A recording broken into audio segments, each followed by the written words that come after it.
Hello, hello, hello. Welcome back to another episode of the Kevkast. In this episode, I am joined by Dr. John Martin, a political philosopher and also one of my former professors. I would say that Dr. Martin definitely makes the cost of college worth it.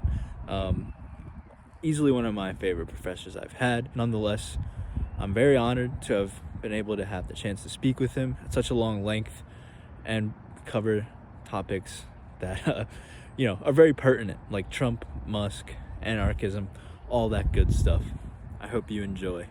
Peace and love. So since we last talked or like even spoke to each other, Donald Trump won the election in November of 2024 last year, and we were also talking about who we thought was going to win the election since I last saw you. Right. Um, a lot of stuff happened, but I guess just big picture, why do you think he won? I know we could spend the whole conversation talking Yeah, about me it. too. Why do I think he won? I think part of it was the Democrats basically didn't have their act together, and Biden didn't, he didn't follow through on what he said at the beginning, which was, I'm a transition person, I'm a one-term president. So that put them at a disadvantage, but I wouldn't put it all on that. That's one factor. I think my sense of the numbers, there were something in the neighborhood of 15, 17 million folks who did not vote in 2024 compared to the turnout in in 2020. And while, it's hard to interpret the null set, um, the historical pattern is the higher the turnout, the better the Democrats do.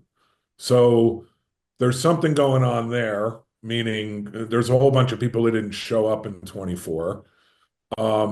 Personally, I'm inclined to align myself roughly with folks like Bernie Sanders, who I think he's pretty much spot on that it's pretty clear that Democrats have almost completely lost their natural base of support that goes back to the New Deal and the Great Society. And so a lot of quote unquote average people they're not looking at the Democratic Party as the party of the average people. Like a lot of that has shifted over to the MAGA stuff. So that's at least three things. There are some provocative, I haven't looked into the details, and this goes back to turnout. There were a lot of shenanigans leading up to the election about cutting voter rolls, making it more difficult to vote. I think there was a pretty sizable number of folks who likely would have voted Democrat, but they didn't cast their vote. They weren't allowed. Um, so that's been going on for a long time. So those are some of the reasons I think he won. We could get into other stuff too, I mean, Yeah, absolutely. When you say they weren't allowed, are you talking about like voter ID kind of stuff or yeah, some of it's voter ID. A number of states, Republican governors, Republican controlled, they purge the voting rolls, which in print, in theory, okay, you should take a close look, make sure. But the pattern of this, Georgia was really bad back in 2020 and again in 2024.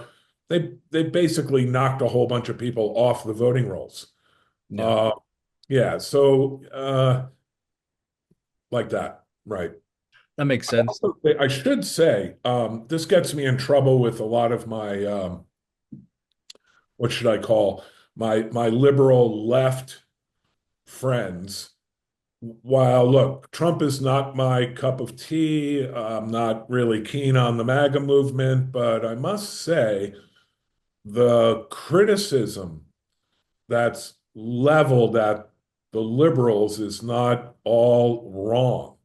And it resonates with a lot of average people, Right. and it's kind of a chicken and an egg thing, but we maybe we'll get into that later. So Trump, the MAGA people are saying things that a lot of people believe, whether right or wrong, and they have some criticisms. One of the most notable things, this is what I mean when, Democrats can't talk to average people anymore. There was a lot of debate over the economy and inflation and blah, blah, blah. And I do think the critique was way over the top. But, when Biden and the Democrats respond by saying things like, well, we're the best economy in the world. If you look at the leading economic indicators, inflation's high, but it's not as high as anywhere else. We're the best economy in the world. I'm like, that's like so completely tone deaf to the actual life of three-quarters of the American population. It's Absolutely. it doesn't do you any good to say we're the best in the whole world when half or more of the population is living paycheck to paycheck. It doesn't matter. It's like, well, okay, if we're the best, then everybody sucks. It's like, yeah. Yeah, So absolutely. I definitely think, and a lot of people have said this, especially online, that the Republicans got like the rhetoric war correct in the sense they know, right. like you said, they know how to talk to the average person. To me, that was my biggest reason, I guess you could say, for why I think Trump won. In hindsight, like when Kamala was first nominated, I think the party was energized, but it quickly just kind of like decayed. They were sort of tapping into populism, but it just went away, totally It went did. away. And I must say, if they would have spent half the energy they put into going around with Liz Cheney, it kind of blows my mind Yeah, that the Democrats are really going to push this. I mean, my God, the Cheneys are like the ultra conservative wing of the Republican Party, and now we're all best friends. I'm like, look, I'm glad she stood up the way she did, but my God, you don't have to run a national campaign with like Lincoln arm in arm with the Cheneys, for God's sake. I mean, yeah, how is that absolutely. gonna, hold on to your own base? It's, yeah. Oh, and your comment, how they won the kind of the messaging war, that kind of thing. Um, well, what's the phrase? Fool around and, Yeah, find out. A lot of their ability to win the messaging wars is a combination of, well, I just have to say it as an educator, people are just ignorant. They're ignorant of history.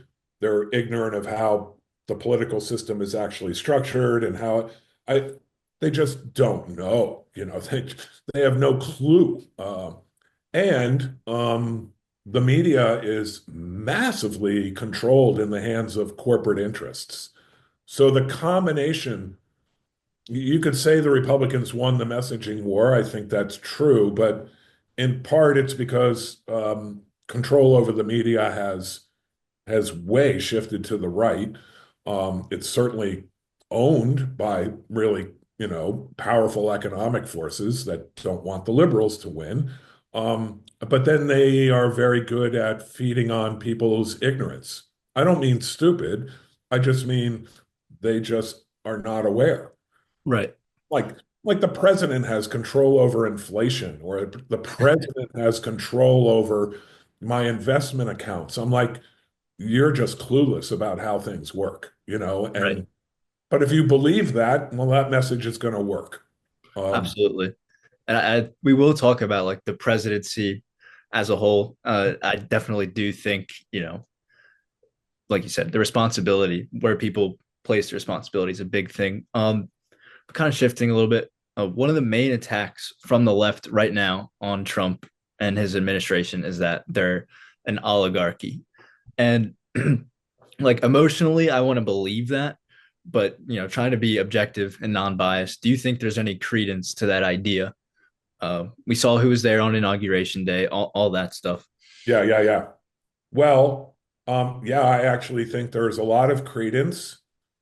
I wake up like thinking to myself, well, where you been? I mean, I'm old now. I graduated college when Reagan got elected. So I've been watching this train come down the track for 50 years. Yeah, Uh, so to say that we're in an oligarchy, I'm like, yeah, we've been in one for quite a long time, is the argument I would make. And both parties shill for the powers that be. Um, it's why a lot of people think like voting doesn't matter. It's like it doesn't matter who I vote for. The whole system is that's not wrong. Um, that's why it sells on the MAGA side. It's like there's something in people's guts. They know that something is fundamentally wrong, and the elites are running the show, and my vote and the political system doesn't much matter. It's like it's funny. So I'm trained as a political philosopher for what that's worth. You can get into various nuances of what do you mean by oligarchy, over the century, well, millennia, actually, going back to the ancient Greek philosophers, um, people have identified oligarchy as a possible system of politics and government for, my God, thousands of years.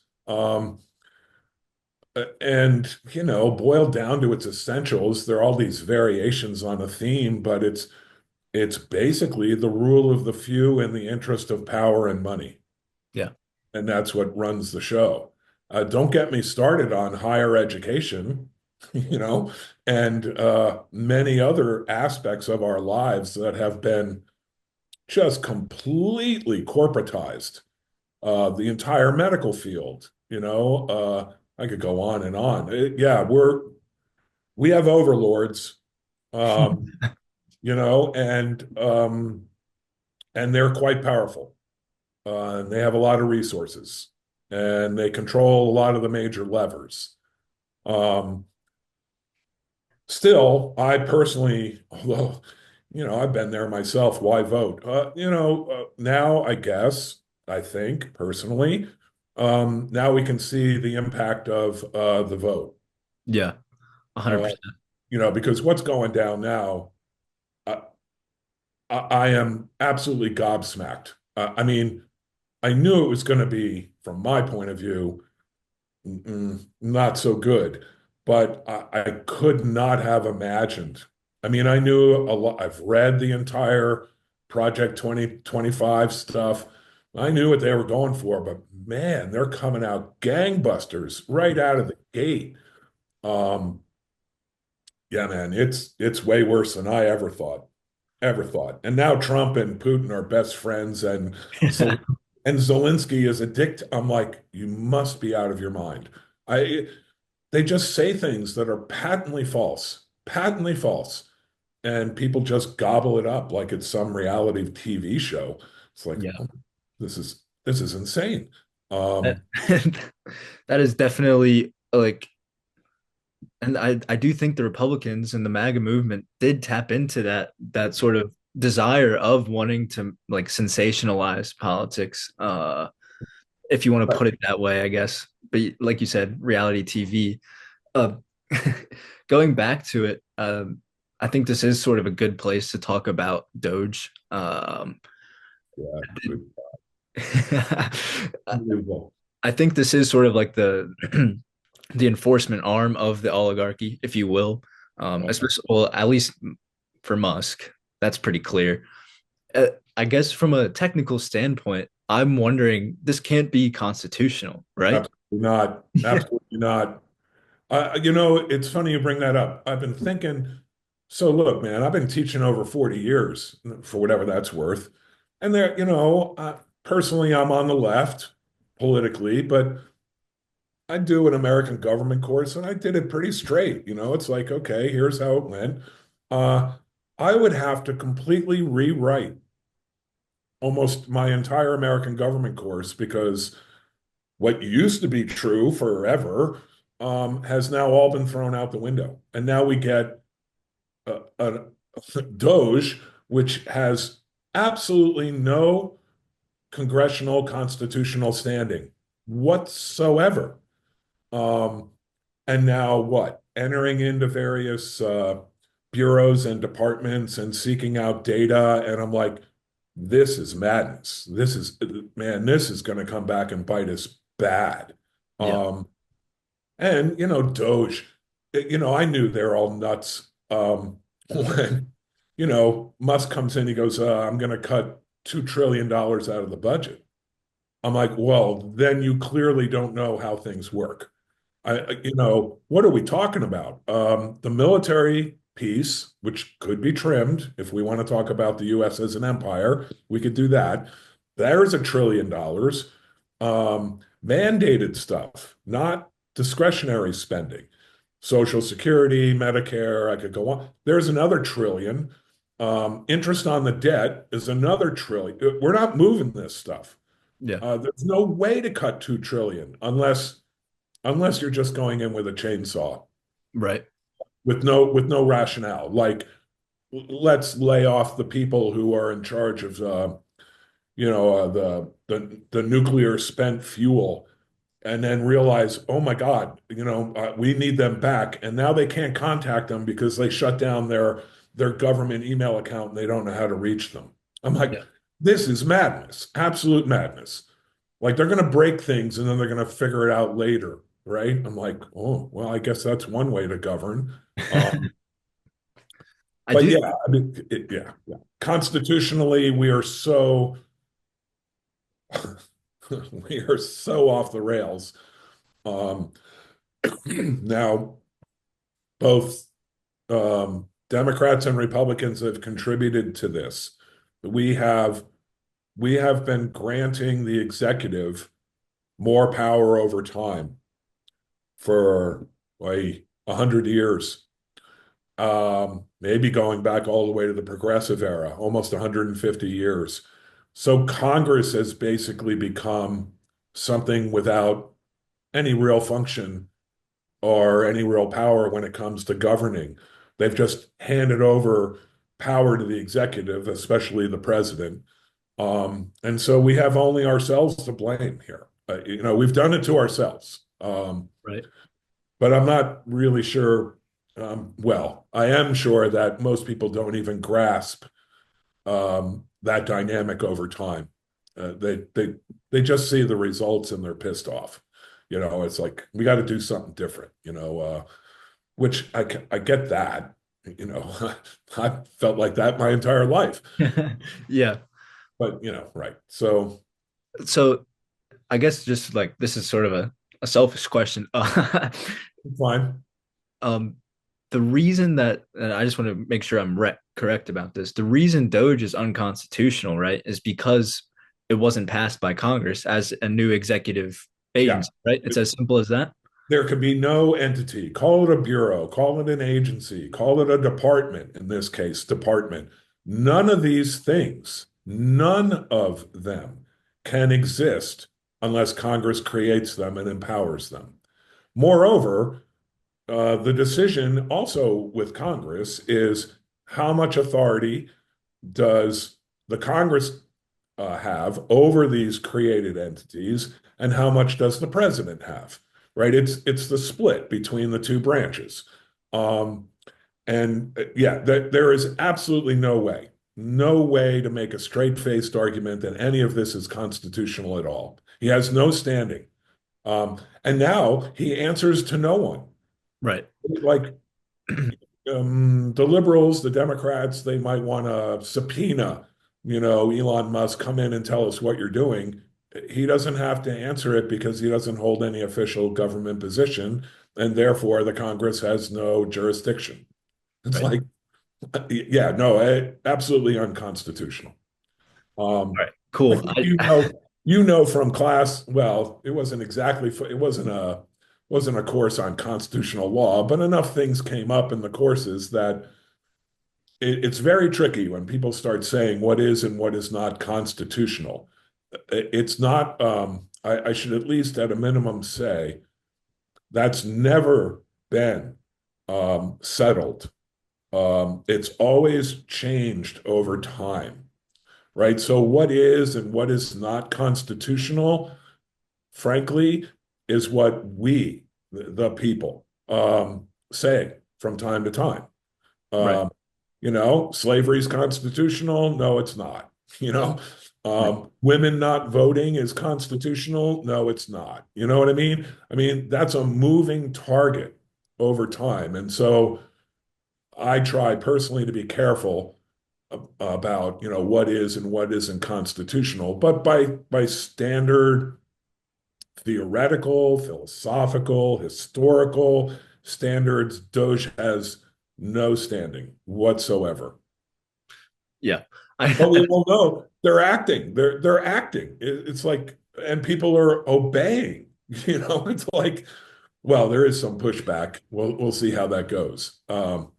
So some unelected, not a not official person sends an email. Here's an offer. Take a buyout now, or run the risk of being fired later. That's completely unconstitutional, and yet people are fired. right. People are not going to be. I'm like, I mean, it's a reality. So Yeah. we can do the mental masturbation about whether or not it's constitutional, but the fact is it's going down. It's going down right now. It'll get slowed down by the courts, but I can't predict the future. I don't know. Right. I Especially, just it's mostly these probationary workers, and I just saw a national park ranger's post on Instagram because I don't know if you saw a lot of them got let go today, I think. heard Um, about that. I heard yeah, about that. overnight. That's Teddy Roosevelt's very upset right now. Well, yeah, right. A Republican, by the way, Yeah. tried to sort of tried to break up trusts and economic power. But yeah, I mean, really, we're going to go after forest rangers? Park rangers? Is this really the problem we have here? Uh, anyway, I don't know. I'm big into hiking and camping, and have you ever met these people? They're incredible. Yeah. They're incredible. And they don't make a lot of money. You don't get rich doing this stuff. Just really bright, public-oriented people, doing they're in museums and they're in parks and I'm like, really? Is that the fundamental problem we're facing? I'm like, oh yeah, like I say, I get gobsmacked at like, really? This is the problem? Like, I don't see it. That's not the problem. But Now, the one thing I will try to like steel man for Trump, I suppose, is the fact that yesterday they did say that they're going to try and cut defense spending by 8%. I don't know what it's all about. I don't know what's underneath everything, but I right. mean, if they're going to do that, that's good, I suppose, because that's where the money is. Obviously, if we're trying to make, if we're Uh, trying to fix the budget. well, I agree. I'll say it this way. Not that I believe them, but from the Republican side, they want to go after the deep state, which is jargon about we don't want to be involved in all these wars all over the world. And well, yeah, me too, right? I think the Democrats just absolutely dropped the ball. It's like, yeah, we need to not be an empire. I Yeah, mean, we were founded in opposition to an empire, and we have become an empire, and nobody is willing to address that straight on. Is there money here? Yeah, there's money. There's lots of money. But then we would have to rethink entirely the geopolitical position of the United States in the world. yeah, I don't know. I don't. Even most of the Democrats are not willing to do that. right. And from like a trying to be empathetic, I guess that makes sense in a way where it's like you're not gonna give up that sort of position. Um, now that we've gotten into sort of what's going on a little bit, just barely scratching the surface, to be honest. But Does a time like this make you more sympathetic to someone like Emma Goldman and her ideas? Emma Goldman. Yeah, I remember that prompt you had sent. Yeah. I've always had a warm, I love Emma Goldman. I just think she's great. And the broader anarchist tradition, I have a warm spot, you know. Now I think sometimes, often even, the anarchists are a little nuts. But the general spirit of it, I mean, one of the famous quotes from Emma Goldman is basically, and here she was talking to the left. She's like, if I can't dance, basically at the revolution, I don't want to have any part of what you're doing, right? It has to be joy, right? Yeah. It has to be, we all have to be feeling better about the world and stuff. I really like Emma Goldman a lot. And I do think there are going to be a lot of people, if not Emma Goldman exactly, there's going to be increasing numbers of people who start flirting with, researching the tradition of anarchism. It's not the same, but it's similar to what I've noticed, an increased interest in what we broadly refer to as libertarian, right? They both share a pretty solid suspicion about organized institutional power, and Yeah. that that's the problem. That's what is the major threat to individual freedom and individual rights. And I think at that most general level, they're on to something. Even I was kind of shocked when I first heard it. Noam Chomsky, who I think is no longer speaking. Anyway, he started changing the way he described himself, um, and would start putting together terms that usually didn't go together. Like I'm an anarchist Marxist. I'm like, oh, well, I haven't heard that in quite a while. It's like sometimes these things don't go to haven't gone together. But yeah, I love Emma Goldman. Emma Goldman, yeah, in my like intro to political thinking class, I would usually grab one or two short articles from Emma Goldman for people to read. She has some real critical things to say about the feminists. She has oh man, no holds barred. Yeah, I Yeah. like Emma Goldman. I think getting exposed to Emma Goldman was my first exposure. Oh, that's not true because I was exposed to Trump before Goldman, but my first exposure to just like a really radical person. But obviously on the other side of Trump, Sure, sure. for the most part. Uh, I don't Yeah, know. I I can only imagine what Emma Goldman would say about Trump. yeah, yeah, it would be pretty wild. Yeah. I just saw shades of anarchism kind of come back to life with the whole Luigi Mangione Oh thing. my God. All right. Sacco Right. and Vanzetti, that I had just gotten done studying that, and I was Right. like, this is pretty similar in a way, if not even more targeted towards power. Um, Yeah, absolutely. And whether on call it the left or the right, these terms don't always apply. But there are people who are just, well, they're fed up with the elites, uh, mhm. and they're willing to use violence, which personally, not my cup of tea, But I was here's another, whether you're on the right or the left, all these people who were just freaked out about Mangione and oh my murder and right in broad daylight, and what they were really freaked out about is that the general population, evidently by polling, are like, yeah, murder's bad, but and then it's that but, it's Yeah, like, yeah, and there was this vast percentage of the American population are like, yeah, I get it. Like, oh, if we're there, we're in a bad place, when it's like, yeah, we'll just pick off a random CEO here and there just to express our dissatisfaction, as if that changed. That's one of the problems with this anarchist tendency going to the right or the left is it's really intense in the United States where so many people think you can explain things by making references to that one guy who got killed. mhm. Like Americans have this amazing ability to try to turn everything into like personalities and individuals, and they can't step back. Like take that guy out, put somebody else in, you get the same thing. But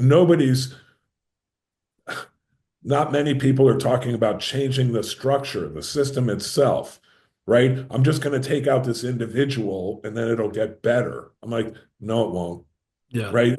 We'll just find somebody else, Right. which I'm sure they've already done at United Healthcare. Don't Yes. get me, yeah, don't get me started now that I'm getting older. Don't get me Yeah. started on the medical field these days and how insurance companies make decisions. I mean, I'm furious about this stuff. And who is really consistently for 40, 50 years saying we need a single payer healthcare system? That's Bernie, Yeah. right? There's like no the Democrats can't even get together for that. It's like it just boggles my mind.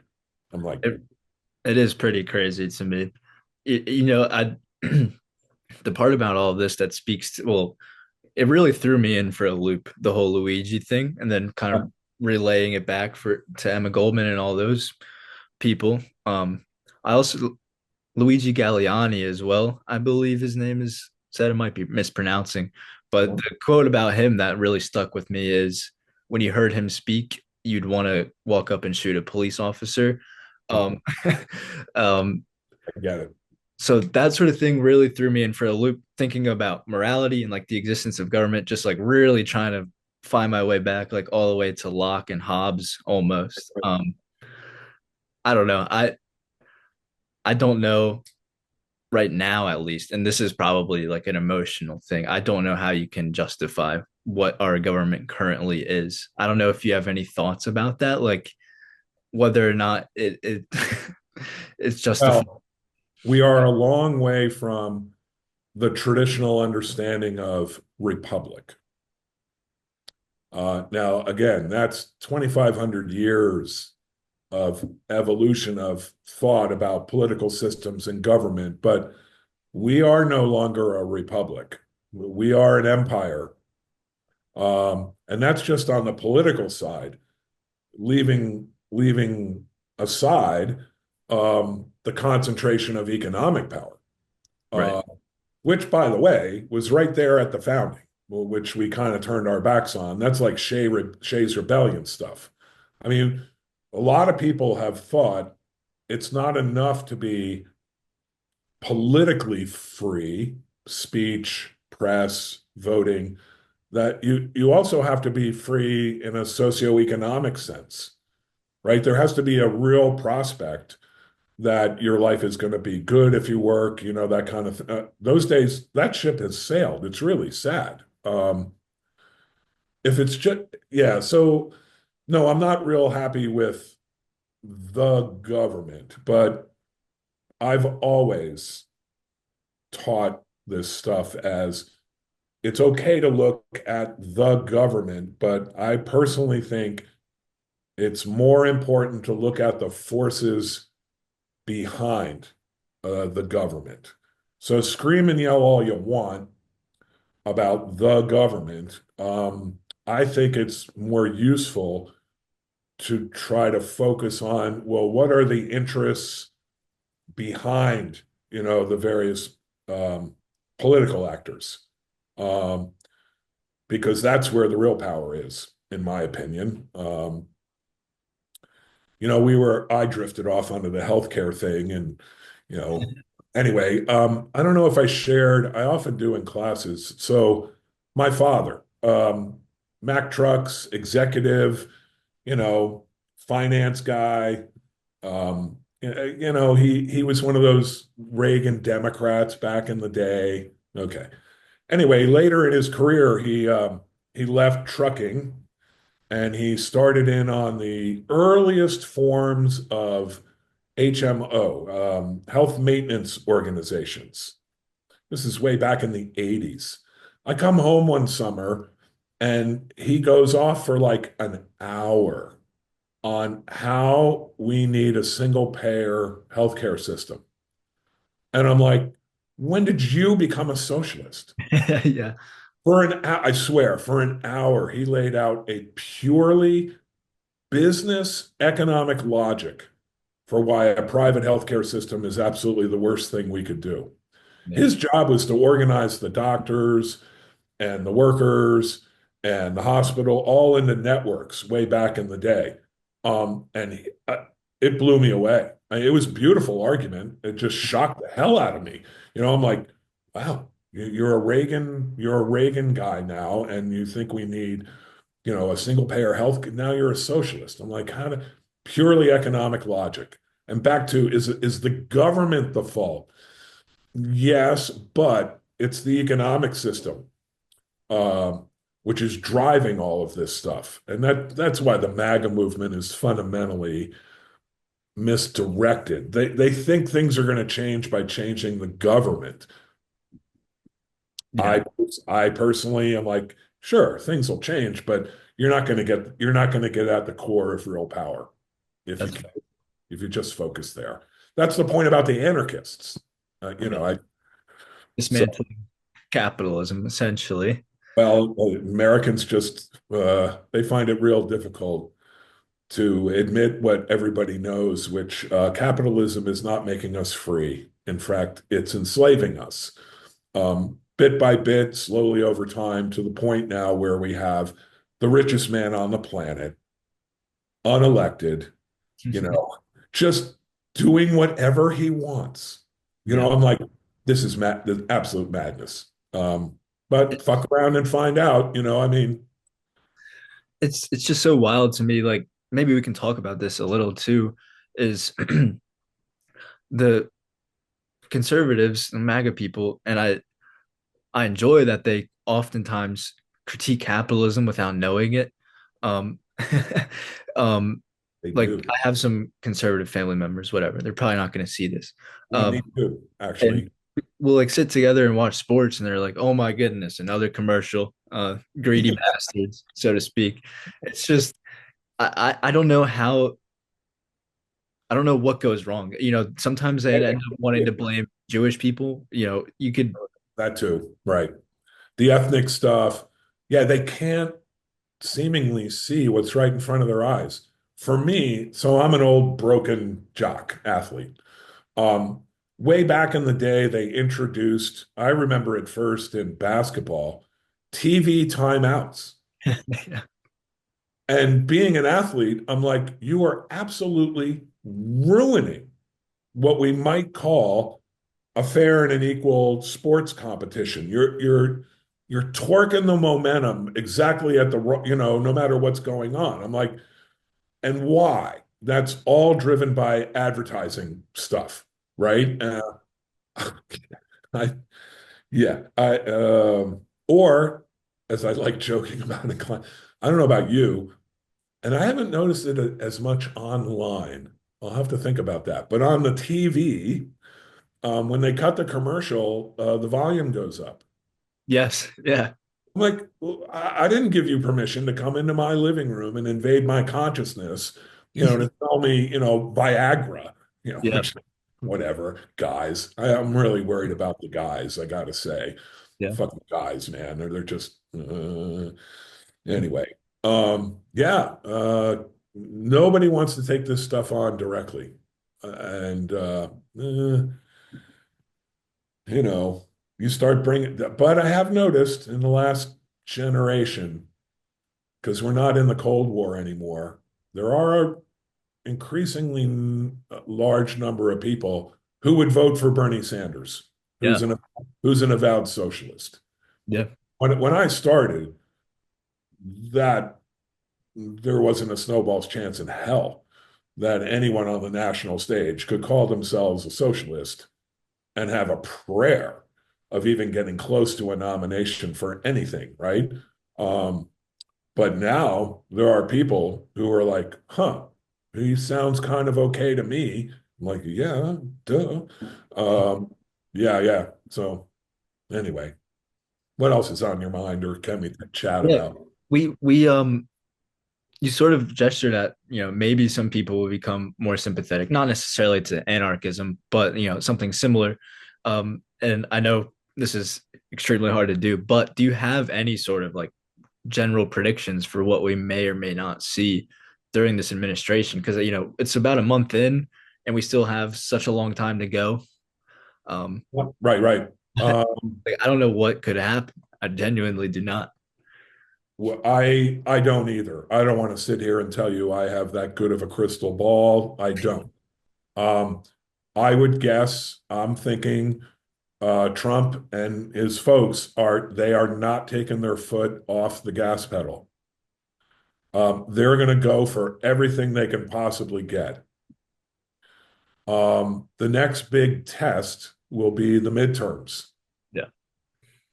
Historically, um, historically, Republicans should get knocked down a peg or two in the midterms. But if the dominant people in the Democratic Party are like Chuck Schumer and don't get me started. It's not going to make that much of a difference, and that's just going to alienate people further. And I think everybody, I don't know everybody, but we haven't even started talking about the Christian nationalists. Anyway, there are a lot of people fishing around for something other than, quote, liberalism, right? The liberal democratic model is no good anymore. Okay, what are you going to replace it with, right? We could still turn, we could still turn to the right. Yeah. I we are, I believe we are in like proto pre-fascist moment right here. History doesn't repeat itself exactly, but we're close to sort of like Germany back in the day when, in a really short period of time, they just turned and went down a path. And we are dangerously close. But I still have this, how do I put it? Is it unrealistic? I don't know. I keep telling my kids, I'm like, without hope, I would have been dead a long time ago.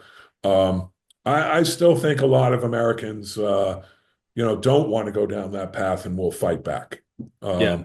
But what they can put together as an alternative that actually sells, we'll have to see. I mean, look, I'm a little crazy, you know that, but I think AOC and Burnt, I think they're just sober, factually accurate folk. Yeah. I mean, unlike just pick on people, Tommy Tuberville, the football coach for Alabama, who's now a senator who doesn't have a brain cell that I can see. This the stuff that comes out of it's so unfortunate. His name's John Kennedy, senator out of Louisiana. This guy is slick, but he's just speaking moron talk, just just idiocy. But of course, a lot of Americans are like, "Yeah, that's right." Right. Yeah. I got him in my family too, right? Family gatherings are interesting. It takes a little bit of tact and diplomacy to navigate. Yeah. I do wonder, like, and you may or may not agree, because we don't really know what would have happened if Huey Long stayed alive, but I do think like maybe that's the sort of figure that Democrats need. I don't Ken Martin, the new DNC chair, seems to be all right. Yeah, yeah, yeah, yeah. Uh, But I hear you. If the Democrats had a spine and if they cut their connection to their corporate funders, um, we have had this pattern historically in the United States. Oh my goodness. Well, it's at least the populist era, parts of the progressive era, the New Deal, the great. We got lot Huey, Huey Long. We have a long American quote unquote socialist progressive tradition. All we need to do is tap back into it, and I bet it would sell. I yeah, bet it would sell. Um, but this is why, this is at the beginning when we were talking. why'd the election go? The Democrats have lost their own base, and they don't know how to fight for their base anymore. Average, regular people. Uh, yeah, Democrats have become like the party of. I heard so many people talk. We got to get the vote of the middle class, college educated, suburban people. I'm like, well, look, I'd like the votes of everybody I can get, but you're not even talking like, oh, we need average people, Right. not the elite, right? I'm like, yeah. So there's some hope, I think, always that the Democrats could rediscover their own history, bring it up to date for the 21st century, and go for it. I really do think lots of people would be attracted to that kind of thing. Huey Long, man, he's freaking, he was crazy in his own way. I mean, um, but I'd rather have that kind of crazy, I think, than the crazy we're getting from the MAGA side. Yeah, Um, 100%. yeah, I I, can pick on the left and the right. yeah. You've seen me do it in class. I get pissed off at both of them. But yeah, Huey Long, holy shit. Yeah, I guess I never really made up my mind about him because he was crazy, like you said. He was. And he had his own authoritarian Right. um, dynamic, which personally, that's not my game. It's not what I think is good. It's not what I think would help us. Um, but fighting on behalf of the little ignorant people who are being screwed by the elites, that part, that I could see. But yeah, Huey Long, he also had kind of megalomania, his own power. Lots of folks on the liberal left, they have this, meaning they say they're speaking on behalf of the average people or the lower, but what they really want is power. And Right. Of it's course. that's not helping. That's just like the left version of the right. It's like personally, not for me. But I don't fit in most parties that I go to.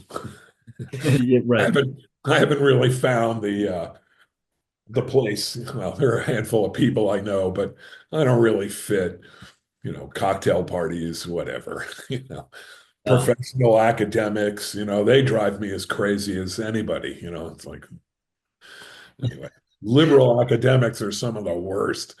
Anyway, which is what the MAGA people are screaming at, right? It's right. like, yeah, you're not wrong. Yeah, my liberal colleagues get really pissed off at me when I start. I'm like, you guys couldn't even walk into a bowling alley or a parking lot, park whatever, and talk to just regular people in their own. You can't do it. You have real sophisticated arguments about racism, sexism, etc. But you couldn't walk into a regular place and talk to regular people. You couldn't do it, which Right. is so depressing. Like I Yeah. can know, I know how to do this. Anyway, I don't think I'm going to be elected anytime soon. No, I agree with you. One of my friends, they may or may not be watching. They left college. They were going to Howard. Okay. He was talking to me one time, and it stuck out with me, talking about some of the professors. They're these liberal people who lock their car doors when they're driving through an urban center, Right, that sort of thing. right, right, And right. it stuck out to me, and I do see where you're coming from. Yeah, Um, man. The liberals, they couldn't go into the hood. yeah, They couldn't. I mean, I don't want to brag. I could. I could. I could go into a VFW, I could go into the hood and, I'm wearing freaking overalls. I don't dress like a normal, never mind. Um, I can get along and I know how to do it. And I wish the damn liberals and the Democrats would figure out, hey, regular people are actually okay, and right. you don't lock your damn door and lock your doors driving through. Jesus. Anyway, whatever. Yeah, I think we could jump to this now. We sort of did cover it. Okay. For me, I personally think the Democrats' downfall was not nominating Bernie in 2016. Uh, Um, but yep. maybe you could point to something a bit later, perhaps, or do you think that is like their downfall? Is that where shit That, started to go wrong? that was a generational mistake on the part of the Democratic Party. And they did everything in their power to sabotage his run. Um, and that was a generational mistake. And it led politically to an opening that the political right has taken care of, taken advantage of. Bernie was talking about real things that average people knew, but the Democrats basically said, no, we're not going to help you. So they went looking for another alternative and they found Trump. Uh, I, I would have loved um, the course you took. I had done a similar course back right before Clinton-Trump election. Same assignment, basically. What was it, a spring course? Tell me who's going to win in November. Um, yeah, I was trying to tell people back then, I think Trump has a really good chance of winning. Yeah. That was 2016. I don't know, again, my crystal ball in the past. Um, I would have, I still want it. I don't know if we're going to get it. Probably not. I wanted the straight out fight, Bernie versus Trump. I wanted it back in 2016. And almost all of my quote liberal friends basically said, you're just basically giving the White House to Trump. I'm like, no, no, that's not true, you know? Um, and it's only because the moderate liberals cannot tolerate, seemingly, something a little bit more progressive and left leaning. Right. Um, they've been bought out. They've been bought out, or they've whatever. They have. I knew this. So I knew this when Obama, his campaign initially, first time through, it was vague, it was rhetoric, but he was talking to average people, hope, keep hope. We're gonna, by the way, he stole that line from Jesse Jackson, which never mind. Um, One of the first things he did upon getting into the White House is he put together an economic advisor team where that was straight out of Wall Street, the same people that drove the economy right off the cliff back in 207, 208. I'm like, the right calls Obama a socialist. I'm like, this is just laughable shit. This is just completely laughable. Obama, the socialist, when he's, allowing his economic policy to be run by Wall Street, like you're out of your mind. There was an opportunity then to turn, right? The amount of money my God, I'm thinking back to 07, 08. The amount of money we continue to pump in to the financial sector to keep it afloat. We could have bought out everybody who had a mortgage on a house and spent 20% of what we are continuing to spend. It would have been, it's like, fine. You're in trouble with your mortgage. We got it. You forget it. We'll wipe it off the books. That's what we've done for the corporate interests. I, we're up to the neighborhood of like $30 trillion that we've been pumping into the economic system just to keep it alive. Um, it's a cadaver somehow on life support and still lives, and a lot of people see it. A lot of people don't. They worry about the cost of eggs as if that's, as if presidents have control over the price of eggs. Yeah. Now, Uh-huh. I will say to their defense, when he goes and renames the Gulf of Mexico Gulf of America, like they are right to point out like how does this affect the cost of eggs? No, like because it has nothing to do with economics or So I'm having some work done around the house. Okay. And I getting a big bay window replaced. And the guy comes in, he's going to do the final measurements in advance of the work being done. And of course, you know me, the conversation sort of goes, whatever. He's has to be in his 20s. And it wasn't about the Gulf of Mexico. It was about Greenland. Hmm. And he seemed like an upstanding, decent human being, and he basically said, well, if we can do it and there's stuff there that we can use, then sure, why not? Let's just take over. I'm like, if that's the way average Americans think, like, they got some nice stuff there, we could use it, let's just take it. I'm like, we're in big trouble. Yeah. We're in really big. And I didn't fight him, I didn't contradict him, but I thought in my mind, my God, you're like the normal, everyday, average person, and you don't even blink an eye. Yeah, the Gulf of Mexico is now ours, and Canada is now ours, and Greenland is now ours, and pretty much anything we want is ours. This is like a 2-year-old. It's mine, mine, mine, now, now, now. I want, I want, I want. This is like 2-year-old freaking thinking. Um, Anyway, if that's, well, then we're going to get the government we deserve, which is really frightening. Yeah. Um, I sort your generation, I've been this is so sad to put it this way, but you all know when you guys look into the future, same's true of my children, they don't see the same thing that I saw when I was your age.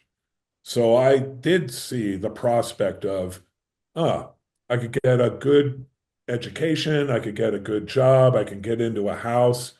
There's a lot of people your generation who don't think that they're ever going to get into a house or, they're going to have a stable position at a place that they like, that cares for them, right? That's just gone. You're like the first generation in American history on average who's going to do less well than their parents.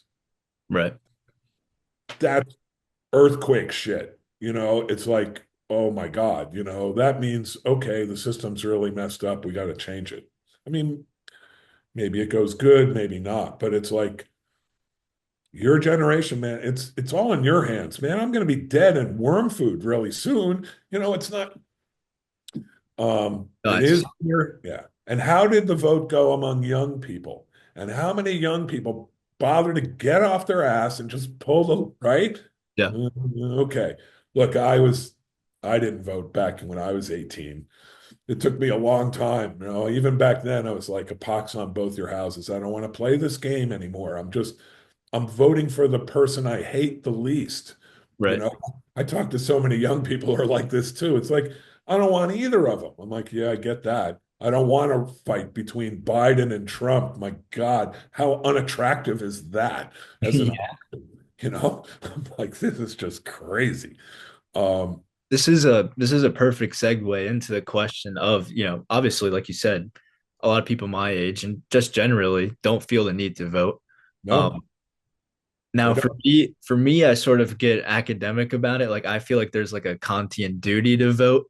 Um, but do you think there is like a good argument in favor of voting? I mean, I do, but and I'm really into Immanuel Kant. okay, If we needed an alternative to religion as the basis of an ethics, uh, which I think we do, Immanuel Kant would be really good. They're really good. Anyway, I'll leave that go for now. We get into Immanuel Kant if we want.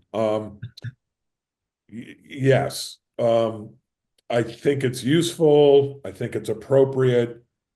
I think people should think of it as a duty, even if it's not going to produce the outcome they want.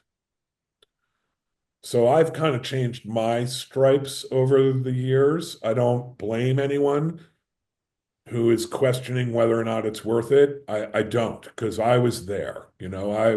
I would just be a hypocrite, to like, oh, I was there once and no, I'm not. I'm like, well, people are where they are, and it's not for me to tell them. I do think it's worth it. I meant it earlier in this session when, well, now we really did find out the effect of so many people not voting. We have some real serious madness coming down the pike now. Yeah. And that's because people just turned off. They're like, no. But the underlying, at least one of the major underlying arguments, it's like, well, my vote won't change anything fundamental. That I think is true. So this is sort of like a contradiction. Yeah. Uh, I'm telling people, yeah, you should vote, but if you vote, it's not going to change anything fundamental. So why vote? It's like I get that, but I guess I think of it as don't throw the baby out with the bathwater. Voting's not going to change the world, but don't get rid of it because it's not going to change everything, right? Recognize that there's other things that we need to do. This is where I personally think there's a place where the left and the right could potentially ally. Um, you know, Big distrust of government, how we're going to move forward, but real doubts about whether or not voting in the existing political system are really going to do anything. That we need to sort of take the power back from the powers that be into our own hands, right? People on the left and the right are talking like that, and that voting's not enough because all it's doing is perpetuating a system, right? We need to change the basic alignment of forces. So vote, but don't think like that's going to be the end all of things. Or don't vote, but um, Yeah. the world one last thing. The world I grew up in, my elders would say, and many people commonly would say, if you don't vote, you have to keep your mouth shut. You have no right to say anything if you don't vote. Back then, I thought that was bullshit. I think it's bullshit now Yeah. because there's good reasons why people have disengaged. I don't think you need to blame the people they're so fed up that, they're like, I'm not playing in your game anymore. I wouldn't blame those people. Like, I think you need to think about why they feel that way. Yeah. So. I've seen a lot of people give that criticism of having to shut up to um, people that have come out and say they regret voting for Trump recently because there's been a small chunk of people that have done Yep. that. Uh, Yep. they're telling them to shut up, and I agree, but that's emotional. Um, but we should listen to those people. I agree. A lot of the MAGA people, man, they're going to have buyer's remorse. Tariffs are not going to help the vast number of MAGA supporters. Absolutely not. It's going to make their lives worse. Letting Elon Musk go through the budget willy-nilly is not going to help, right? I mean, there's plenty of reasons why, well, anyway, I've said my piece. Yeah, I try not to, I mean, I'm politically biased, but in the classroom dynamic, or if I were to engage politically, I try to avoid what I would say is blaming the victim. There's a lot of people, they voted for Trump, but they're victims. Yeah. And too often, the left, the liberals, they just talk about the MAGA people like they're not really human beings. And that was the thing that got Hillary in a lot of trouble back in the day, like calling all the MAGA people deplorable. Yeah. Yeah. Dude, this is not the way to make friends and influence people, you know, and they're, how do I put this? Look, people are responsible for what they do and what they say, but a lot of the MAGA people have just been, oh hell, just been shit on for generations, and so to point the finger at them, I'm really not thinking that's the right way to go. Right. Uh, you don't have to give up your principles, outright sexist and like the sexism and the racism that's embedded in the tech bro philosophy these days. Average people, construction workers who are helping me do renovations. Oh my God, the shit that comes out of the man. I worked on the line at Mack Trucks. I work construction. Never mind. Like I've heard it all. I've seen it all. I've heard it all. But I don't blame these individual people for that. It's like that's the way they've been socialized. It's like, you don't have to give up your principles and like, oh yeah, you're right. You don't have to agree with them, but you don't have to call them deplorable, like they're not really human and worth our empathy. Right. What's right. Um, I mean, but how much empathy do you want to give to the white supremacists? Not much. Yeah, Not, it's like, I mean, really, I mean, geez. that was one of the things kind of percolating in my mind is like there's obviously people that voted for Trump, off the basis of egg prices, whatever you want to say. But Right. then there's also, like we mentioned, the Christian nationalists, and that's where I'll be honest, I struggle to have sympathy because we're slowly seeing like their desire for a theocracy, and it's like we're turning away from, and Yeah. Catholics as well. Yeah. I was raised in the Catholic faith. And my God, the arc of my own. I mean, I was young, but Vatican II hit when I was like 8 years old. Um, that was an earthquake in the Catholic Church, an absolute earthquake, which subsequent things have basically they let a genie out of the bottle, and the conservative forces in the church have been doing everything in their power to push that stuff back down. The kind of Catholicism that, for example, J.D. Vance has aligned himself with, these people scare the living shit out of me. And I don't even know what Bible they're reading. And I was, look, back in the day, my God, this goes way back. I was an altar boy. Man, I've read lots of the New and the Old Testament. I know this stuff, and I'm like, I don't even know what piece of work you're referring to anymore. And Yeah. it's certainly not compatible with the founding of this country, which was opposed to all of these kind of religious ideologies driving the bus. It's like no more. You can have those opinions, but you can't. We're not going to have a political system driven by like the Catholic Church or pick whatever church you want.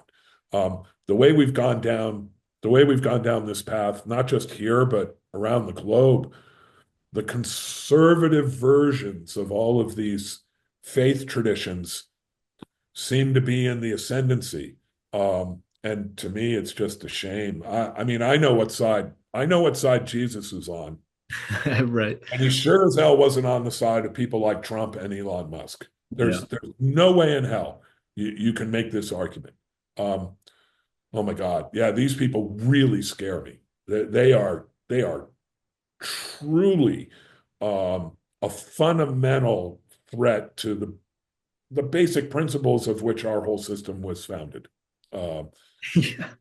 I'm gonna kind of mold this in with the presidency today and would the founding fathers recognize it. I've seen, or I've heard and talked to many Christian nationalists that sort of mention how the founding fathers opened the or left the door open for us to get rid of slavery. They've done it the same. They've made the same argument about sort left of the they door intended open. they intended for the country to become a sort of Christian nation. That's what they ultimately wanted. I've heard a lot of them say that, and I don't see that. And I do think that speaks to, You can find many examples historically of people who thought that way, acted based on those beliefs, but I think history is pretty clear that's not what we created.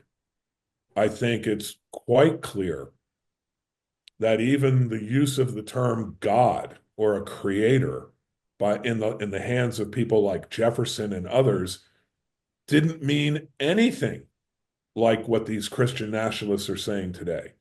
A lot of the founders were deists. Um, there were efforts to get language like God into the founding documents, and they were all rejected. They were all rejected.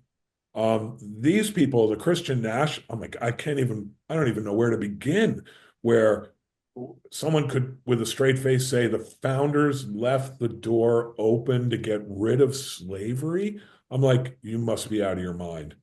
Mm. Or, that they really wanted a Christian nation. I'm like, no, actually, that's the very thing that we rejected in order to break from Britain. I'm like, uh, that isn't to say there weren't people like that and who argued like that, but I still like Roger Williams. We got a college in Rhode Island named after him. His opposition to the Puritans back in the day was just spot on brilliant. We are a secular country, secular, non-religious. You can practice your faith, but we're not going to impose faith. You Right. know, that was the whole point. That was the whole point of the freaking Bill of Rights and the Virginia version, which preceded the National Bill of Rights. I mean, I don't even know what world they're just making stuff up. Um, they're cherry picking one or two minor characters from the past and saying they were the norm. They were not the norm. Um, my God, we didn't even put the word under God into the Pledge of Allegiance until the 1950s. And all of that was caught up with the Cold War stuff. Yeah. Um, yeah, right. Yeah, the Christian nationalism stuff is truly It's, how do I put it? Very hard to sway the quote true believers. I can remember when the likes of Pat Buchanan, really hard right Republican activists back in the day, or others like him, they were railing about, they just want to bring Sharia law into the United States. First off, no. But second, I'm like, well, what are you doing right now? The recent Supreme Court decisions on like abortion and I mean, we have at least two, maybe three of the Supreme Court justices are roughly in this place where God's law is law, Yeah. and the government is subordinate to God's law. Yeah. Uh, and wow, I'm like, I don't even recognize, this kind of legal rationale. It is no legal rationale. It's a political agenda that they're trying to dress up in pretty language, which says, for example, the president is completely immune no matter what he does. I'm like, how can that possibly be compatible with the original constitutional structure? It cannot be, nor the Christian nationalist version. And man, I have folks, like I said, I was raised Catholic, I'm lapsed. I have folks in my own family are like, we need to bring Latin back in. We need to do the Mass in Latin. I'm like, are you crazy? That's the world I grew up in. Like, I'm an altar boy mouthing Latin words, not knowing what any of it meant. Nobody in the pews understood anything about what that meant. They like want to go back to the selling of indulgences, for God's sake. I'm like, we're going back to feudalism. Yeah, Right. right. And I always thought of our country, we didn't just break from Britain, we broke from an entire feudalistic system, which was social, political, economic, et cetera, right? But now we're gravitating back toward it. These folks are scary, Yeah. Yeah. scary. I did always think, like, especially taking some of your courses, like the creation of America was the formal um breakaway from feudalism. I thought Absolutely. that's what it was supposed to be. And now Yeah. we're seeing like Yeah, uh we're not going to have a faith-based world. We're going to have a world based on reason. right. The capacity of human beings to use their intellect and their rational faculties to make this right. And now well, I don't know that the scientists are actually right about, you know what I mean? All facts are just gone. It's like, eh, the experts, what do they know? I'm like, what? I mean, really? I mean, look, I've spent my whole life criticizing, quote, experts, but I'm not willing to throw all of this out. It's like, and now who am I going to believe? Am I going to Jimmy Swaggart? I don't know. Pick these people. Oh, God wants me to make a couple $1 million or I'm going to die. So please send your money. I'm like, this is crazy. Yeah, no, we broke from feudalism. Not all at once, but absolutely. And now we're going right back for it. Headline and hook, line, and sinker. I'm like, Right. oh, I mean, You mentioned Greenland a while back, and this is sort of Greenland, Greenland, this is freestyling now, but fine, we great. have, I think personally, we've turned our back on a lot of our allies, whether it be through tariffs or what Hegseth went and said in Munich or Vance said in Munich. Yeah, I forget where they were exactly, but yeah, they were at the Munich Security Council sessions. Yeah, yeah. yeah. So do you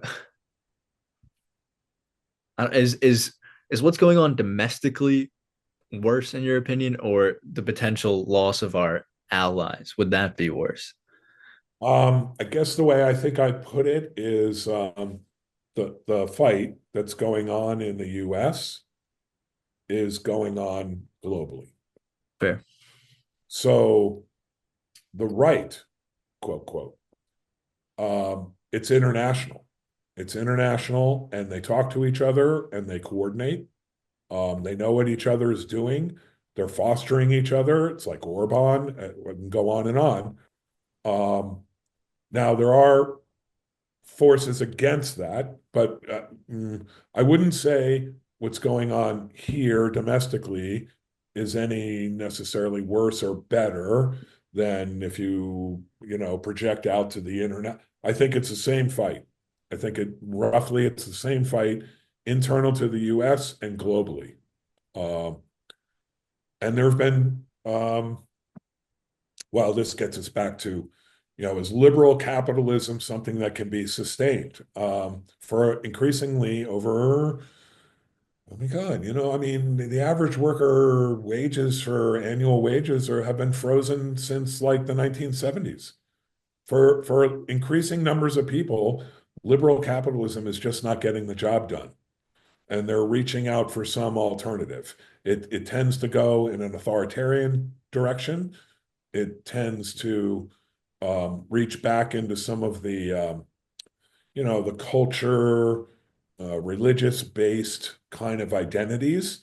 Um, and that's what I thought the US broke that mold, and that's what we represented to the world. But now, well, now Putin's our friend.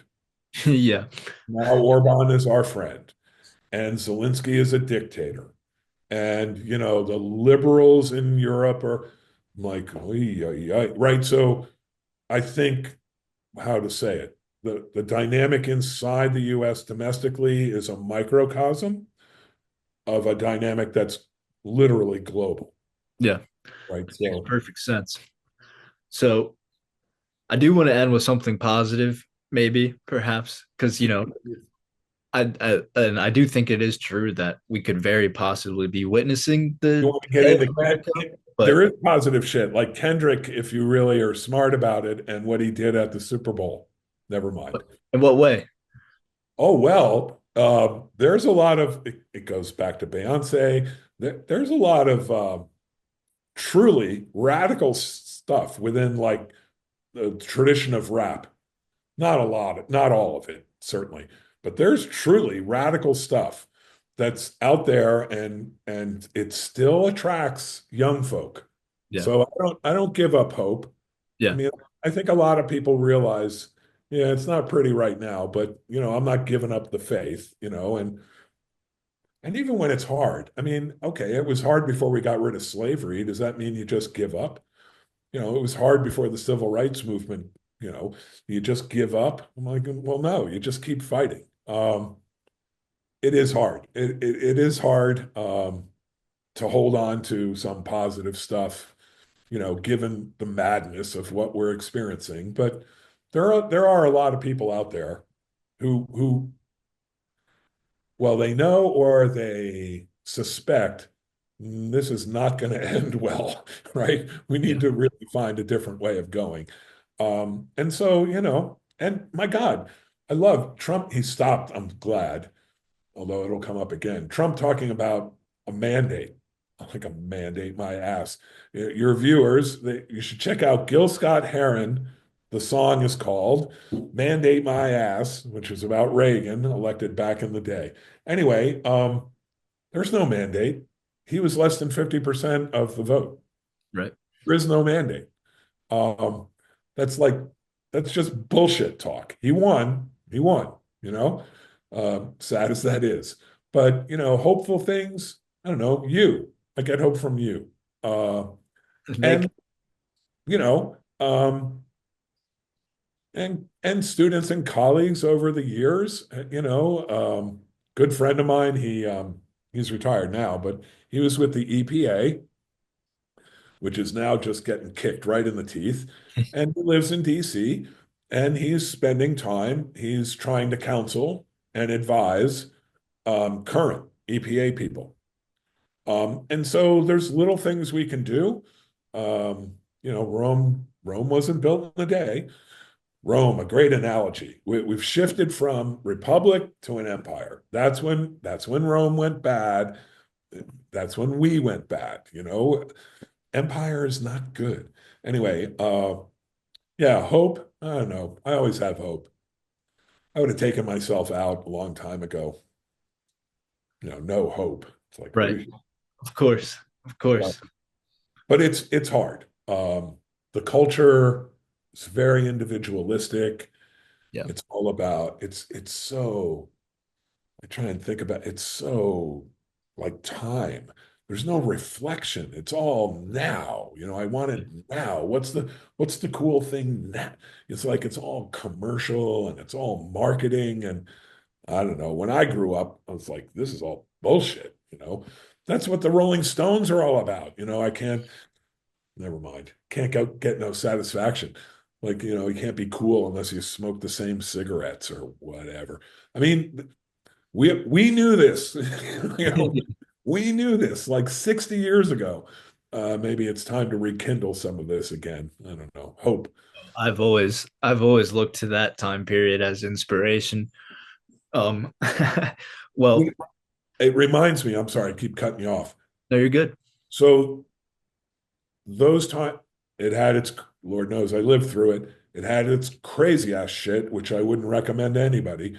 But these movements, like your reference to like Huey Long or the labor movement or the feminist movement, then now, I mean, we've had these movements and they are our history.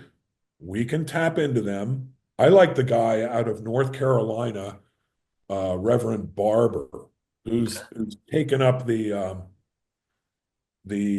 legacy of Martin Luther King's Poor People's Movement. And it's faith-based, which that protects you from the Christian the Christian opposition because you have a political position based on the Bible, basically the New Testament, that's just politically radical. Um, there are we have in our own history models that we can learn from, grabbing and holding on to the best of it, trying to downplay or get rid of the madness that comes with all political movements, right? So, anyway, sorry I had cut you off. No, you're all good. I was just gonna say I really appreciated you taking the time to talk with me. It's a pleasure to Sure. chat with you. I I do agree with you that there is always hope, and we get caught up in the now as well. Yeah, Um, I do think that's perhaps a little more reflective of being on the East Coast. I don't know. I've that's always been on the East Coast, but interesting, right? Or yeah, at least there is this city-rural divide, of course. so I don't know if it's only the East Coast, might be West Coast too, right? Anyway, yeah. Oh, and I'm an old lumberjack, man. I mean, I'm trained as a political philosopher, so it's very awkward. I, just talking with average people. Oh, you want to build a shed? I'll help you. It's like I'll just go do, which is not what most academic. My God, most academics would just die. They would not be able to live on their own. Right? Okay, so I don't fit in that mold. Um, but yeah, it could be right. What is or isn't going on? It could be distorted by geography.